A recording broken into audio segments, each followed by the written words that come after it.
Азыркы кыйчалыш кырдаалда кирди чыкты маселеси кыйнап жатабы? Москва шаарындагы мекендештерге Москва Казакстан ишенимдүү кирди чыкты кызматын сунуштайбыз. Биздин тажрыйбалуу айдоочулар жана таза тыккан унааларыбыз кызматыңыздарда. Биздин дарек метро Серпуховская саат 1-ден 9-га чейин унаалар күн сайын каттап турат. Байланыш номерлер: Адилет мырза 8925 806 4393. 24 саат бою байланыштабыз. Ойлонбой чала бериңиздер. Коопсуздук биринчи орунда.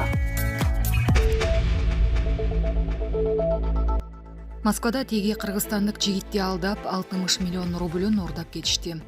Москвада эшелондар жасалма түрдө банктык акча алмаштыруу пунктун ачып, Кыргызстанда туулган жарандын 59,7 миллион рубльун ордап кетишти. Бул туурасында РИА Новости укук коргоо органдарындагы булактарына таянып жазды. Маалыматка караганда 31 жаштагы жигит Россиянын Борбор каласындагы соода борборлордун биринде кийим жана валюта менен соода кылып иштечү. Ал Швейцария франкын сатып алууну көздөп, мессенджерден пайдалуу курсту сунуштаган акча алмаштыруу жайынын жардамасын көргөн. Андан соң макулдашып, белгиленген дарекке барган. Алмаштыруучу жайдын ичинде кызматкер делген бир нече адам болгон. Жигит акчасын алып келип, кассир кызга бергенде, анын акча санаган машинасы кокусунан бузулуп калган. Мындан улам кыз терезесин парда менен жаап, башка имаратка чыгып кеткен. Бир аз убакыттан кийин ал алданып калганын түшүнүп, сыртка чыгайын дегенде эшик бек болгон. Мындан улам полиция чакырган деди маалымат булагы. Бул иш боюнча текшерүү жүрүп жатат. Булак Спутник кежи. Рахмондун жакындарына таандык ишканалар электр энергиясы үчүн $250,000 карыз экени айтылды. Тажикстанда президент Эмомали Рахмондун кудасы жана өлкөнүн байланыш кызматынын башчысы Бек Сабурдун жакындарына таандык 8 ишкананын электр энергиясы үчүн карызы бар. Бул тууралуу Азоди радиосу тиешелүү маалыматтарды камтыган документке таянып кабарлады. Маалыматка караганда Сабурдун жакындары иштеткен компаниялардын, ишканалардын жана чарбалардын электр жарыгы үчүн жалпы карызы $2,600,000 сомонени $250,000 ашык түзөт. Алардын арасында Комил 2010 курулуш компаниясы, Чинор мейманканасы, бут кийим фабрикасы, колледж жана башка ишканалар бар. Расмий маалыматтарда Комил 2019дун ээси катары Бек Сабурдун 30 жаштагы уулу Сиовуш Зухуров көрсөтүлгөн. Кулап шаарынын бийлиги буга чейин эле Комил 2010 компаниясынын салык органдарына жана электр түйүн ишканаларына карызы бар экенин билдирген. Мындан тышкары Бек Сабурдун уулу көп кабаттуу үйлөрдү курууда мыйзамдарды бузуп, долбоордо каралбаган кошумча кабаттарды салганы жана мамлекеттик экспертизадан өтпөстөн эле курулуш иштерин баштаганы айтылып келген. Тажикстандын байланыш кызматын 2011 жылдан бери башкарып келген Бек Сабур турак жай куруу менен активдүү алектенет жана кыйыр түрдө Комил 2010 компаниясынын башчысы болуп эсептелет. Булак Назар Ньюс кежи.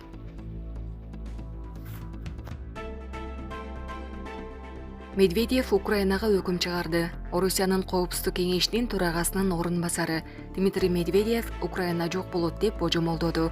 Ал бул тууралуу өзүнүн соц тармактагы баракчасына жазып чыкты. Эмне үчүн Украина жок болот? Анткени ал эч кимге кереги жок, дейт Медведев. Медведев билдирүүсүндө Европага да, АКШга да, Африка менен Латын Америкасына да, Азияга да, Орусияга да, постсоветтик республиканын кереги жок экенин билдирген. Нацистик элита башында турган Украина өз жарандарына керек эмес деп баса белгиледи Коопсуздук кеңешинин төрагасынын орун басары. Булак Назар Ньюс кежи. Жол жегинде мыйзамсыз бензин саткандардан 20,000 литр бензин алынды. Жол жегинде мыйзамсыз сатылып жаткан күйүүчү майлар тазаланууда. 3 айда 807,000 сомго айып салынды. Бул тууралуу жол кыймылынын коопсуздугун камсыздоо башкармалыгынан билдиришти. Жол кыймылынын коопсуздугун камсыздоо башкармалыгынын жол көзөмөлдөө бөлүмү жол жегинде мыйзамсыз башаламан күйүүчү майларды сатып жаткан жарандарга карата тийиштүү чараларды көрүү менен түшүндүрүү иштерин жүргүзүп келишет.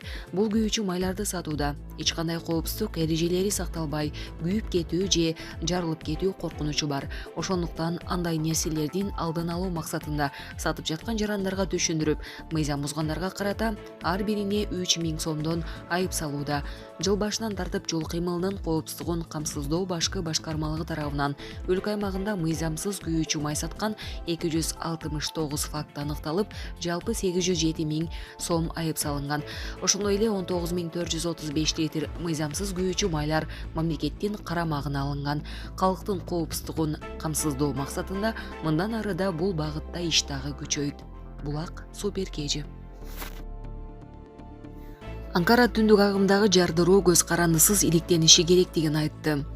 Расмий Анкара түндүк агым жана түндүк агым 2 газ түтүктөрүнө жасалган террордук чабуулдар боюнча ачык жана көз карандысыз иликтөө жүргүзүү зарыл деп эсептейт.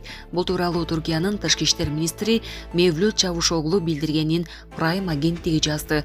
Чавушоглу россиялык кесиптеши Сергей Лавров менен сүйлөшкөндөн кийин маалымат жыйын өткөргөн. Түрк министри газ түтүктөрүндөгү жардырууларды энергетикалык кризисти курчуткан олуттуу чабуул деп атаган. Анын айтымында диверсияны көз карандысыз эксперттер иликтеши керек.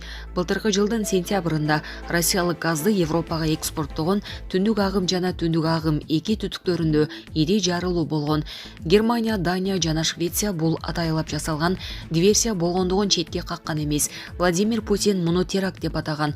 Түндүк агымдын оператору Nord Stream AG газ куруларын оңдоонун мөөнөтүн так айтууга мүмкүн эместигин билдирген. Булак Назар News KG.